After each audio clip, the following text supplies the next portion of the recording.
जय भीम साथियों, equality and justice Patiala YouTube channel से मैं इंजीनियर हरदीप सिंह चुंबर और साथी नॉलेज ऑफ कॉन्स्टिट्यूशन संविधान का ज्ञान का एक धारावाहक चला रहे हैं, जिसके हर एक एपिसोड में संविधान के अनुच्छेदों की जानकारी साझी करते हैं। आज आप भारत के संविधान का अध्याय 4 संघीय न्यायपालिका की पीडीओ देखेंगे। आप अपने चैनल को प्लीज लाइक और सब्सक्राइब करना ना भूलें। आप संविधान के 5वें अध्याय पर बने वीडियो देख रहे हैं। पिछले अनुच्छेद में राष्ट्रीय न्यायिक नियुक्ति आयोग का गठन की 52वीं वीडियो बनाकर इसके 124 तक कुल अनुच्छेदों की जानकारी साझा कर चुके हैं। आज हम इस अध्याय के अंतर्गत आज के एपिसोड में राष्ट्रीय न्यायिक नियुक्ति आयोग का गठन 53वीं वीडियो बनाकर इसके 124वीं वे अनुच्छेद की जानकारी साझा करेंगे।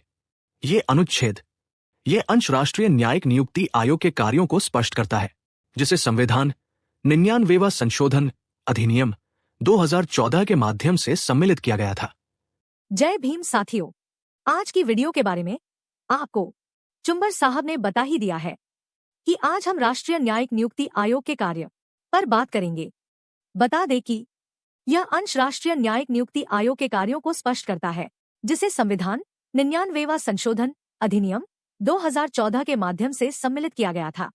इस आयोग का प्राथमिक कर्तव्य भारत के मुख्य न्यायाधीश, सर्वोच्च न्यायालय के न्यायाधीशों, उच्च न्यायालयों के मुख्य न्यायाधीशों और अन्य न्यायाधीशों की नियुक्ति के लिए व्यक्तियों की सिफारिश करना था।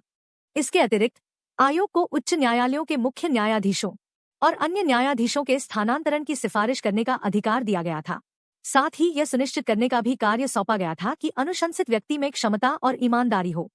हालांकि ये महत्वपूर्ण है कि सर्वोच्च न्यायालय ने 16 अक्टूबर 2015 को एक आदेश द्वारा इस संशोधन को रद्द कर दिया था। चलो आओ पहले सुनते हैं अनुच्छेद में क्या लिखा है, बाद में इस पर विशेष चर्चा सुनेंगे। भारत के संविधान का अध्याय 4 संघीय न्यायपालिका अनुच्छेद 124 आयोग के कार्य। राष्ट्रीय न्यायिक नियुक्ति आयोग का यह कर्तव्य होगा कि वह भारत के मुख्य न्यायाधीश, सर्वोच्च न्यायालय के न्यायाधीशों, उच्च न्यायालयों के मुख्य न्यायाधीशों और उच्च न्यायालयों के अन्य न्यायाधीशों के रूप में नियुक्ति के लिए व्यक्तियों की सिफारिश करे। उच्च न्यायालयों के मुख्य न्यायाधीशों और अन्य न्यायाधीशों के एक उच्च न्यायालय से किसी अन्य उच्च न्यायालय में स्थानांतरण की सिफारिश करे। और संविधान 99वां संशोधन अधिनियम 2014 की धारा 3 द्वारा 13 अप्रैल 2015 से अंतःस्थापित। इस संशोधन को सर्वोच्च न्यायालय ने AIR 2016 SC 117 में प्रकाशित supreme court advocates on record association एवं अन्य बनाम भारत संघ मामले में दिनांक 16 अक्टूबर 2015 के अपने आदेश द्वारा रद्द कर दिया है। यह सुनिश्चित करे कि अनुशंसित व्यक्ति योग्य और सत्यनिष्ठ हो। नमस्कार और स्वागत है आज की इस खास पड़ताल में। आज हम भारत के संविधान की कुछ गलियों में चलेंगे और एक बहुत महत्वपूर्ण मोड़ पर नजर डालेंगे। ये जुड़ा है राष्ट्रीय न्यायिक नियुक्ति आयोग यानी NJAC से। जी। हमारे पास इसके लिए स्रोत के तौर पर संविधान का जो 99वां संशोधन अधिनियम था 2014 का, उसके कुछ खास अंश हैं, खासकर वो हिस्सा जो इस आयोग के मतलब NJAC के कर्तव्यों को बताता है। हाँ बिल्कुल, अनुच्छेद 124B। तो हमारा इरादा यही है कि इन स्रोतों में थोड़ा गहरा उतरें और समझें कि इस आयोग को आखिर क्या जिम्मेदारियां सौंपी गई थीं और इसका संवैधानिक सफर कैसा रहा। तो चलिए शुरू करते हैं। जी जरूर। ये चर्चा यकीनन काफी दिलचस्प होने वाली है। मुझे लगता है इसमें एक ऐसा मोड़ भी है जिसने मतलब पूरे सीन को ही बदल दिया था। हम उस पर भी बात करेंगे। बिल्कुल, वो बहुत अहम मोड़ था। तो स्रोत के हिसाब से देखें तो संविधान में एक नया अनुच्छेद 124B डाला गया था। हाँ। सबसे अहम काम क्या बताया गया है? जी, सबसे पहला और सबसे बुनियादी काम जो खंड A में लिखा है वो था सिफारिश करना। सिफारिश करना किसकी? व्यक्तियों की। किन पदों के लिए? भारत के मुख्य न्यायाधीश मतलब चीफ जस्टिस ऑफ इंडिया, अच्छा, सुप्रीम कोर्ट के बाकी न्यायाधीश, हाई कोर्ट्स के चीफ जस्टिस और हाई कोर्ट्स के दूसरे जज। बाप रे, मतलब पूरी हायर जुडिशरी की नियुक्ति के लिए नामों की सिफारिश। ये तो बहुत ही बड़ी जिम्मेदारी है। निश्चित रूप से। किसी भी लोकतंत्र में आप देखें तो न्यायिक नियुक्तियों की प्रक्रिया एक तरह से नींव का पत्थर होती है। सही बात है। ये तय करती है कि जो न्याय दे रहे हैं वो कितने स्वतंत्र हैं, कितने काबिल हैं। और जैसा आपने कहा, ये बहुत बड़ी जिम्मेदारी थी। और स्रोत के मुताबिक इस आयोग का काम सिर्फ यहीं तक नहीं था। अच्छा, और क्या था? अनुच्छेद 124 बी का जो खंड बी है वो आगे कहता है कि आयोग को तबादलों की सिफारिश भी करनी थी। तबादले मतलब ट्रांसफर? जी, हाई कोर्ट के चीफ जस्टिस और दूसरे जजों का एक हाई कोर्ट से दूसरे हाई कोर्ट में ट्रांसफर।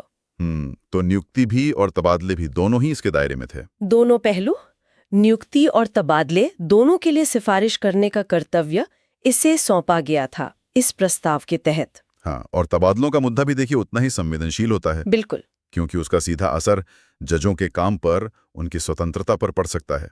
तो ठीक है, नियुक्ति और तबादले दोनों की सिफारिश एनजेएसी के जिम्मे। हाँ। लेकिन सिर्फ नाम सुझा देना ही तो काफी नहीं होता होगा। मतलब क्वालिटी का क्या, गुणवत्ता? आप बिल्कुल सही पॉइंट पर आ रहे हैं।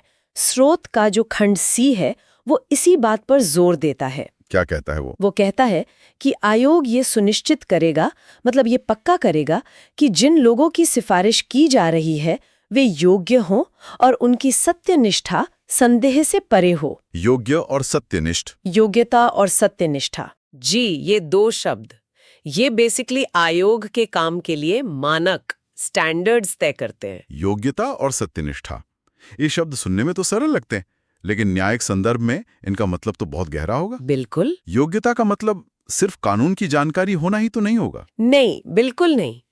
न्यायिक योग्यता में कानून का ज्ञान तो है ही, लेकिन उसके साथ साथ एक जुडिशियल टेम्परामेंट जिसे कहते हैं, मतलब न्यायिक स्वभाव। अच्छा। निष्पक्षता से फैक्ट्स और कानून को तौलने की क्षमता, धैर्य और जो केसेस की जटिलता होती है उसे समझने का विवेक, ये सिर्फ किताबी ज्ञान से कहीं ज्यादा है। और सत्यनिष्ठा मतलब इंटीग्रिटी, वो तो किसी भी पब्लिक ऑफिस के लिए, खासकर न्यायपालिका जैसे पद के लिए सबसे जरूरी चीज है। हाँ, बिल्कुल। इसका मतलब है कि नैतिक रूप से मजबूत होना, ईमानदार होना और किसी भी बाहरी दबाव या लालच से मुक्त होकर काम करने की क्षमता रखना। तो ये तीनों कर्तव्य, पहला शीर्ष जजों की नियुक्ति की सिफारिश, दूसरा हाईकोर्ट जजों के तबादलों की सिफारिश और तीसरा उम्मीदवारों की योग्यता और सत्यनिष्ठा पक्की करना, ये सब मिलकर किस तरह की व्यवस्था की तरफ इशारा कर रहे थे? मतलब क्या सोच थी इसके पीछे? देखिए, अगर हम इन तीनों पॉइंट्स को जोड़कर देखें तो स्रोत के आधार पर ऐसा लगता है कि एनजेएसी के जरिए एक ऐसी इंस्टीट्यूशनल प्रणाली, एक संस्थागत व्यवस्था बनाने का इरादा था जहां जजों की नियुक्ति और तबादलों की एक साफ तयशुदा प्रक्रिया हो और इसमें योग्यता और सत्यनिष्ठा जैसे वस्तुनिष्ठ मतलब ऑब्जेक्टिव क्राइटेरिया पर जोर दिया गया था। शायद इसका एक मकसद ये भी रहा हो कि जो उस वक्त की मौजूदा कोलिजियम प्रणाली थी, हाँ, कोलिजियम सिस्टम, जी, उसके मुकाबले प्रक्रिया में ज्यादा पारदर्शिता, ज्यादा ट्रांसपेरेंसी लाई जाए और एक शायद व्यापक आधार वाली जवाबदेही, अकाउंटेबिलिटी लाने की कोशिश हो। उस दौर में इस पे काफी बहस भी चल रही थी। ये समझना जरूरी है कि ये संशोधन लाया ही क्यों गया था। जैसा आपने कहा, पहले से एक सिस्टम चला आ रहा था, कोलिजियम सिस्टम, जी, जिसमें सुप्रीम कोर्ट और हाई कोर्ट के सीनियर जज ही नियुक्ति और तबादलों के लिए नाम तय करते हैं या सुझाते हैं। बिल्कुल। तो एनजेएसी का प्रस्ताव उस व्यवस्था में एक बहुत बड़ा बदलाव लाने की कोशिश थी। हाँ, बिल्कुल। हालांकि हमारे पास जो स्रोत है आज, उसमें एनजेएसी की बनावट मतलब उसका कॉम्पोजिशन क्या होगा, उसका ज्यादा डिटेल नहीं है। अच्छा। सिर्फ उसके जो प्रस्तावित काम थे अनुच्छेद 124 बी के तहत वो बताए गए हैं। पर ये तो साफ है कि एनजेएसी का विचार मौजूदा कोलिजियम व्यवस्था के एक विकल्प के तौर पर लाया गया था। बहस का जो सेंट्रल पॉइंट था वो यही था कि जजों की नियुक्ति की प्रक्रिया कैसी हो, क्या ये पूरी तरह न्यायपालिका के अंदर ही हो या इसमें कार्यपालिका एग्जीक्यूटिव और शायद कुछ और क्षेत्रों का भी प्रतिनिधित्व हो। एनजेएसी उस दूसरी दिशा में एक कदम था। ठीक है, तो हमने ये समझ लिया कि अनुच्छेद 124 बी के तहत एनजेएसी के लिए ये 3 बड़े काम तय किए गए थे, नियुक्ति, तबादले और गुणवत्ता सुनिश्चित करना। अब उस पॉइंट पर आते हैं, उस मोड़ पर जिसका जिक्र हमने शुरू में किया था।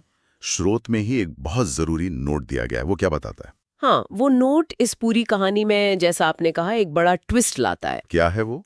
नोट में साफ लिखा है कि ये प्रावधान यानी अनुच्छेद 124 बी और एनजेएसी से जुड़े जो बाकी प्रावधान थे वो संविधान के 99वें संशोधन अधिनियम 2014 के जरिए संविधान में डाले गए थे। ठीक है। और ये संशोधन बाकायदा 13 अप्रैल 2015 से प्रभावी मतलब लागू भी हो गया था। लागू हो गया था 13 अप्रैल 2015 से? जी हाँ, मतलब ये सिर्फ कागज पर नहीं था, ये देश का कानून बन चुका था और लागू हो गया था। अरे, यानी एनजेएसी सैद्धांतिक रूप से तो अस्तित्व में आ गया था। फिर वो मोड़ क्या था? मोड़ ये था कि इसके लागू होने के कुछ ही महीनों के अंदर, स्रोत का नोट बताता है, सुप्रीम कोर्ट ने 16 अक्टूबर 2015 को अपने एक आदेश से इस पूरे 99वें संविधान संशोधन को ही रद्द कर दिया। क्या? हाँ अप्रैल में लागू हुआ और अक्टूबर में रद्द? हाँ, सिर्फ 6 महीने के अंदर एक संवैधानिक संशोधन जिसे पार्लियामेंट के दोनों सदनों ने पास किया, राज्यों ने रैटिफाई किया, राष्ट्रपति की सहमति मिली और वो लागू भी हो गया, उसे सुप्रीम कोर्ट ने रद्द कर दिया। ये तो बहुत बड़ी बात है। वाकई ये भारतीय संवैधानिक इतिहास की एक बहुत ही महत्वपूर्ण घटना है। स्रोत में उस केस का नाम भी दिया गया है, supreme court advocates on record association और अन्य बनाम भारत संघ। अच्छा, ये वही मशहूर केस है। हाँ, इसी मामले की सुनवाई के बाद 5 जजों की संविधान पीठ ने 4-1 के बहुमत से मतलब मेजॉरिटी से इस संशोधन को असंवैधानिक अनकॉन्स्टिट्यूशनल करार दिया। और इसे असंवैधानिक क्यों कहा गया? मतलब मुख्य आधार क्या था? क्या स्रोत इस पर कुछ बताता है? स्रोत सीधे तौर पर तो इसके कारण नहीं बताता, बस रद्द होने की बात और केस का नाम देता है। लेकिन जैसा कि इस मामले के पब्लिक रिकॉर्ड से पता चलता है और जो बहस का केंद्रीय बिंदु था, वो था न्यायपालिका की स्वतंत्रता का सिद्धांत, इंडिपेंडेंस ऑफ जुडिशरी। अच्छा, न्यायपालिका की स्वतंत्रता। जी, सुप्रीम कोर्ट की जो बहुमत राय थी वो ये थी कि एनजेएसी का जो गठन था, जिस तरह से उसमें न्यायपालिका के बाहर के सदस्यों को भी नियुक्ति प्रक्रिया में एक निर्णायक भूमिका दी गई थी, वो न्यायपालिका की स्वतंत्रता में हस्तक्षेप करता है, उसे कमजोर करता है। न्यायपालिका की स्वतंत्रता, और इसे तो संविधान के मूल ढांचे का हिस्सा मानते हैं ना? Basic structure. हाँ, बिल्कुल। केशवानंद भारती केस जो था 1973 का, उसके बाद से ये सिद्धांत स्थापित है कि संसद संविधान में संशोधन तो कर सकती है, लेकिन वो संविधान के मूल ढांचे या बुनियादी विशेषताओं को नष्ट या बदल नहीं सकती। और न्यायपालिका की स्वतंत्रता को इसी मूल ढांचे का एक अनिवार्य हिस्सा माना जाता है।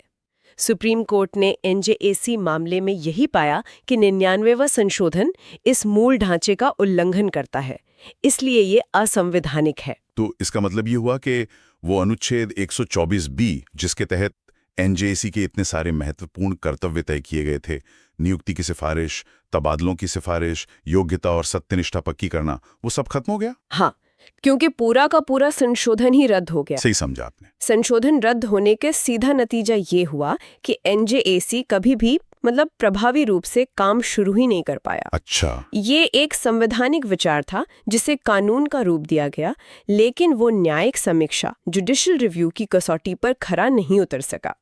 ये अपने आप में संसद की कानून बनाने की शक्ति और न्यायपालिका की उस कानून को संविधान की रोशनी में परखने की शक्ति, न्यायिक समीक्षा, हाँ, न्यायिक समीक्षा, उसके बीच के तनाव और संतुलन का एक बहुत बड़ा उदाहरण बन गया। तो अगर हम पूरी तस्वीर देखें तो हम एक ऐसी प्रणाली की बनावट और उसके इरादों को समझ रहे हैं जिससे बड़े बदलाव के वादे के साथ लाया तो गया था जी, लेकिन जो संवैधानिक वैधता की परीक्षा पास नहीं कर सका। इसका मतलब ये हुआ कि एनजेएसी के रद्द होने के बाद न्यायिक नियुक्तियों की प्रक्रिया वापस वहीं पहुंच गई जहां वो संशोधन से पहले थी। हाँ बिल्कुल। 99वें संशोधन के रद्द होने के साथ ही न्यायिक नियुक्तियों और तबादलों के लिए जो पहले से चली आ रही कॉलेजियम प्रणाली थी, वो अपने आप ही फिर से प्रभावी हो गई। अच्छा, वापस कॉलेजियम सिस्टम। जी, सुप्रीम कोर्ट ने अपने फैसले में कॉलेजियम प्रणाली को बहाल कर दिया और वही प्रणाली आज भी लागू है। ये जानना भी जरूरी है कि क्या सुप्रीम कोर्ट ने सिर्फ संशोधन रद्द किया या कॉलेजियम प्रणाली में सुधार की जरूरत पर भी कुछ कहा था? क्योंकि एनजेएसी लाने के पीछे एक तर्क ये भी था कि कॉलेजियम सिस्टम में पारदर्शिता और जवाबदेही की कमी है। ये बहुत ही सही सवाल है। हालांकि हमारे आज के स्रोत मतलब अनुच्छेद 124B और इसके नोट में इसका जिक्र नहीं है, लेकिन उस फैसले के अगर हम बड़े संदर्भ को देखें तो हाँ, सुप्रीम कोर्ट ने 99वें संशोधन को रद्द करते समय ये माना था कि मौजूदा कॉलेजियम प्रणाली में सुधार की गुंजाइश है और इसे बेहतर बनाने की जरूरत है। अच्छा, माना था। जी, अदालत ने सरकार को इसके लिए एक नया मेमोरेंडम ऑफ प्रोसीजर यानी MOP तैयार करने का सुझाव भी दिया था ताकि प्रक्रिया को और पारदर्शी और सुव्यवस्थित बनाया जा सके। हालांकि वो एमओपी पर पूरी तरह सहमति बनना और उसे फाइनल रूप देना वो भी एक अलग और लंबी कहानी रही है। तो ये एनजेसी का सफर बनना, लागू होना और फिर इतनी जल्दी रद्द हो जाना, ये दिखाता है कि संविधान और शासन से जुड़े मुद्दे कितने जटिल होते हैं, कितने बहुस्तरीय होते हैं, हाँ, और कभी-कभी तो नाटकीय भी हो सकते हैं। निश्चित रूप से ये विधायिका की इच्छा, कार्यपालिका के इरादे और न्यायपालिका की संवैधानिक व्याख्या, इन सब के बीच का एक बेहद महत्वपूर्ण अध्याय है ये शक्तियों की पृथक्करण और संतुलन, मतलब सेपरेशन ऑफ पावर्स और चेक्स एंड बैलेंसेस, उस सिद्धांत को भी दिखाता है जो भारतीय लोकतंत्र का आधार है। तो चलिए आज की इस गहरी पड़ताल को अब समेटते हैं। हमने संविधान के एक विशिष्ट स्रोत अनुच्छेद 124B के माध्यम से राष्ट्रीय न्यायिक नियुक्ति आयोग यानी एनजेएसी के जो प्रस्तावित कार्य थे उनको समझा। जी, इसमें भारत के मुख्य न्यायाधीश, सुप्रीम कोर्ट और हाई कोर्ट के जजों की नियुक्ति के लिए नामों की सिफारिश करना शामिल था। हाँ, ये पहला काम था। साथ ही हाई कोर्ट के जजों के एक कोर्ट से दूसरे कोर्ट में तबादलों की सिफारिश करना भी इसके दायरे में था। बिल्कुल, दूसरा काम। और एक बहुत महत्वपूर्ण जिम्मेदारी ये थी कि ये सुनिश्चित किया जाए कि जिन लोगों के नाम सुझाए जा रहे हैं वे योग्यता और सत्यनिष्ठा के मानकों पर खरे उतरते हों। जी, तीसरा और बहुत अहम काम। और फिर हमने देखा कि कैसे इस पूरी व्यवस्था को लाने वाला जो संविधान का 99वां संशोधन था, उसे लागू होने के महज 6 महीने के अंदर ही सुप्रीम कोर्ट ने supreme court advocates on record association वाले केस में अक्टूबर 2015 में रद्द कर दिया। हाँ, रद्द कर दिया। और इसका मुख्य आधार माना गया न्यायपालिका की स्वतंत्रता के सिद्धांत का उल्लंघन, जिसे संविधान के मूल ढांचे का हिस्सा माना जाता है। Basic structure. जी, इस फैसले के कारण एनजेएसी, जिसके कामों पर हमने इतनी बात की, वो कभी असल में काम कर ही नहीं सका। नतीजतन न्यायिक नियुक्तियों की जो पुरानी कॉलेजियम प्रणाली थी वही फिर से बहाल हो गई और आज भी वही लागू है। ये पूरा प्रकरण, ये पूरा एपिसोड न्यायिक नियुक्तियों की प्रक्रिया को लेकर जो लगातार बहस चलती रहती है, उसका एक बहुत ही महत्वपूर्ण, बल्कि कह सकते हैं ऐतिहासिक अध्याय है। वाकई ये पूरी बातचीत हमें एक बहुत ही अहम सवाल के मुहाने पर लाकर खड़ा करती है। हमने देखा कि एनजेएसी का प्रस्ताव क्यों आया, उसके क्या उद्देश्य बताए गए और वो क्यों लागू नहीं हो पाया, खास तौर पर न्यायपालिका की स्वतंत्रता पर खतरे की आशंका के चलते। जी, तो आज की चर्चा हमें इस विचारणी बिंदु पर छोड़ जाती है। अगर एनजेएसी जैसी व्यवस्था, जिसका एक घोषित उद्देश्य पारदर्शिता और जवाबदेही लाना था, वो न्यायिक स्वतंत्रता के संरक्षण के नाम पर साकार नहीं हो सकी, तो फिर इन तीनों महत्वपूर्ण मूल्यों पारदर्शिता, जवाबदेही और स्वतंत्रता के बीच न्यायिक नियुक्ति प्रक्रिया में संतुलन कैसे बने? ये बड़ा सवाल है। मौजूदा कॉलेजियम प्रणाली की अपनी चुनौतियां हैं, जैसा कि खुद सुप्रीम कोर्ट ने भी माना। तो भविष्य का रास्ता क्या हो सकता है? इस संतुलन को साधने के लिए और क्या-क्या संभावनाएं हो सकती हैं, जिन पर विचार किया जाना चाहिए? ये एक सोचने वाली बात है। धन्यवाद साथियों, आपने वीडियो पूरा सुना। उम्मीद है आपको इससे आपकी जानकारी बढ़ी होगी। इसके आगे के अनुच्छेदों पर अगली वीडियो में बात करेंगे। आप equality and justice Patiala YouTube channel के साथ जुड़े रहें। अगर आपको पसंद आए तो कृपया इसे लाइक, शेयर और कमेंट करें। हम रोजाना नॉलेज ऑफ कॉन्स्टिट्यूशन, संविधान का ज्ञान पर चर्चा करते हैं। अगर चाहते हैं कि आपके भाई, बहन और मित्रों को भी संविधान का ज्ञान हो, तो कृपया इस वीडियो को उनके साथ साझा जरूर करें। आपके पास वीडियो पहुंचती रहे तो आप चैनल को सब्सक्राइब जरूर करें। अब हमें अनुमति दें। जय भीम, जय भारत, जय संविधान। Please take care your own self.